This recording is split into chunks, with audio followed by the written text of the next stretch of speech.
Hi అండి. ఈరోజు వీడియోలో వెజ్ మోమోస్ చూపించబోతున్నాను. మోమోస్ అనగానే చాలా ప్రాసెస్, నెక్స్ట్ టమాటా సాస్, సోయా సాస్ అన్నీ ఉండాలనుకుంటారు కదా, అవేమీ లేకుండా సింపుల్ ప్రాసెస్లో చూపిస్తానండి. చూసిన తర్వాత తప్పకుండా మీరే ట్రై చేస్తారు. అన్నీ ఇంట్లో వండి వాటితోనే సింపుల్గా చేసేయచ్చండి. ఈ మోమోస్ విధానం చూద్దాం. బయట కొనే పని లేకుండా ఇంట్లోనే చేసుకోవచ్చు. ముందుగా పొయ్యి మీద ప్యాన్ పెట్టుకొని ఒక 2 స్పూన్లు ఆయిల్ వేసుకోండి. మరి ఎక్కువ వేయొద్దు.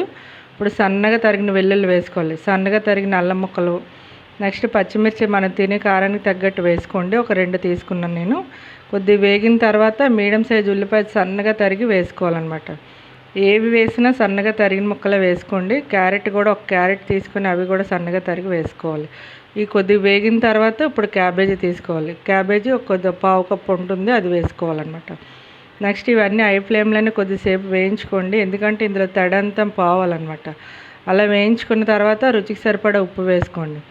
ఉప్పు వేసి మీడియంలో పెట్టి మూత పెట్టి మగ్గనివ్వండి. ఇది కొద్దిగా మగ్గితేనే మనకి మోమోస్ చేసేటప్పుడు తినేటప్పుడు బాగుంటుంది అనమాట. ఇది మగ్గిని చూసారా, ఆల్మోస్ట్ మగ్గిపోయింది, ఉడికిపోయింది కూడా. ఇప్పుడు మనకు మిరియాల పొడి ఖచ్చితంగా వేసుకోవాలండి. ఇందులో కారం వేయకూడదు. మిరియాల పొడి ఒక 1/2 స్పూన్ వేసుకొని, నెక్స్ట్ కొద్దిగా పసుపు కూడా వేసుకొని ఒకసారి 1 నిమిషం వేయించేసుకొని ఇది పూర్తిగా చల్లారే వరకు పక్కన పెట్టేసుకోవాలి. ఎందుకంటే వేడిగా ఉంటే మోమోస్ అనేవి కరెక్ట్గా రాదండి. ఒకసారి కలిపేసుకొని స్టవ్ ఆఫ్ చేసి పక్కన పెట్టి చల్లారనివ్వండి. ఇప్పుడు పిండి కలుపుకుందాం. కప్పు మైదా పిండి తీసుకొని రుచికి సరిపడా ఉప్పు వేసుకోండి. నేను కొద్ది క్వాంటిటీలో చేస్తున్నాను అనమాట. 2 స్పూన్ల నెయ్యి వేసుకోండి. ఇప్పుడు నెయ్యి ఒకసారి కలిసేలా కలిపేసుకొని వాటర్ వేసి చపాతీ పిండిలాగా కలుపుకోవాలన్నమాట. మోమోస్ మైదాతోనే చేస్తారండి. మీకు నచ్చకపోతే గోధుమ పిండితో కూడా చేసుకోవచ్చు. నెక్స్ట్ బాగా కలిపేసుకొని ఇలాగ మన చపాతీ ముద్దలా కలిపేసుకొని కొద్దిగా పైన ఆయిల్ అప్లై చేసుకోండి. ఆయిల్ అప్లై చేసేసి మరి ఒకసారి కలిపేసుకొని 10 నిమిషాలు పక్కన పెట్టుకోండి. 10 నిమిషాలు అయితే చక్కగా పిండి సెట్ అవుతుందన్నమాట. ఇప్పుడు ఒకసారి కలిపేసాను కదా, 10 నిమిషాలు పక్కన పెట్టుకుందాం. ఇప్పుడు కూర కూడా చల్లారిపోతుంది కదా. ఇప్పుడు 10 నిమిషాల తర్వాత మీకు మళ్ళీ చూపిస్తున్నాను చూడండి. ఒకసారి కలిపేసుకొని మోమోస్ సైజ్ అనేవి చిన్నవిగా ఉంటాయి కాబట్టి చిన్న చిన్న బాల్స్లా చేసుకొని పిండి ఆరిపోకుండా దానిపైన మూత పెట్టుకొని ఇప్పుడు మోమోస్ తయారు చేసుకోవాలి. ఇప్పుడు చిన్న చిన్న చపాతీల్లా పాముకుందామండి. అన్నీ ఒకే సైజులో రావడానికి నేను ఒక స్టీల్ మూతతో అన్నీ ఒకేలా చేశాను అనమాట.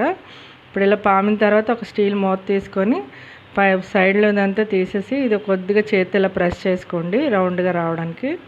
ఇప్పుడు అన్ని మోమోస్ ఒకేలా వస్తాయి అన్నమాట ఇలా చేయడం వల్ల. ఇప్పుడు మధ్యలో మన స్టఫ్కి కూర అనేది పెట్టేసుకొని మన కుర్చీళ్ళలాగా తీసుకోవాలన్నమాట. మోమోస్ ఎలా ఉంటాయో అలా కుర్చీళ్ళలా తీసుకుంటే సరిపోతుందండి. అలా చాలా జాగ్రత్తగా చేసుకోవాలి. స్టఫింగ్ అనేది బయటికి రాకుండా చూసుకుంటే సరిపోతుంది. సరే, ఎంత కరెక్ట్గా వచ్చాయో అన్నీ ఇలాగే చేసేసుకోవాలన్నమాట. ఇప్పుడు ఇవి స్టీమ్ చేయడానికి నేను ఇడ్లీ పాత్ర తీసుకున్నాను. ఇడ్లీ పాత్రలో వాటర్ వేసి వాటర్ అనేది మరిగించానండి. ఇప్పుడు ఇడ్లీ ప్లేట్లో నేను మోమోస్ పెట్టేస్తున్నాను అనమాట. నేను కొద్దిగా అడుగున ఆయిల్ అప్లై చేసుకొని మోమోస్ అని పెట్టేశాను. నేను 2 ప్లేట్లో పెట్టాను అనమాట. ఒక 9 మోమోస్ వచ్చేలా చేశాను. ఇప్పుడు మూత పెట్టి 10 నిమిషాలు సిమ్లో పెట్టి ఉడకనివ్వాలి.